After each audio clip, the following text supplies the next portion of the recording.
রাসূল করিম সাল্লাল্লাহু আলাইহি ওয়াসাল্লাম বলেছেন, বাবানে মুআজ্জালানি উকুবাতুহুমা ফিদ দুনিয়া, দুইটা পাপের শাস্তি আল্লাহ সুবহানাহু ওয়া তাআলা এই পৃথিবীতেই, দুনিয়াতেই তাড়াতাড়ি করে দেন, তড়িঘড়ি করেন এই শাস্তি দুনিয়াতেই দেওয়ার জন্য। আল বাগিউন ওয়াল উকুক, 1 নম্বর হচ্ছে জুলমের শাস্তি, 2 নম্বর পিতামাতার সাথে নাফরমানির শাস্তি। এই 2 শাস্তি আল্লাহ তাআলা দুনিয়াতেই দিয়ে দিবেন।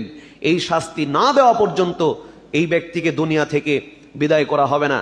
এই জন্য জালিম ছোট হোক, জালিম বড় হোক, যত শ্রেণীর যত ক্যাটাগরির জালিম পৃথিবীতে, কোনো জালিম তার কৃতকর্মের শাস্তি না পাওয়া পর্যন্ত পৃথিবী থেকে বিদায় হয়নি। ইতিহাস সাক্ষী দেয়, যত বড় জালিম এই পৃথিবীতে আমরা ইতিহাস থেকে পাই, এমন কোনো জালিম নাই যে তার কৃতকর্মের শাস্তি না পেয়ে হাসতে হাসতে সম্মানের সাথে দুনিয়া থেকে বিদায় হয়েছে, এমন একটা প্রমাণও নাই। প্রত্যেকটি জালিম দুনিয়া থেকে লাঞ্ছিত, অপমানিত এবং মানুষের কাছে ঘৃণিত হয়ে বিদায় হয়ে গেছে মর্মে অসংখ্য প্রমাণ রয়েছে। সুতরাং জুলুম এমন একটি পাপ, যেই পাপের শাস্তি আল্লাহ দুনিয়াতেও দেবেন, কিয়ামতের দিনও দেবেন।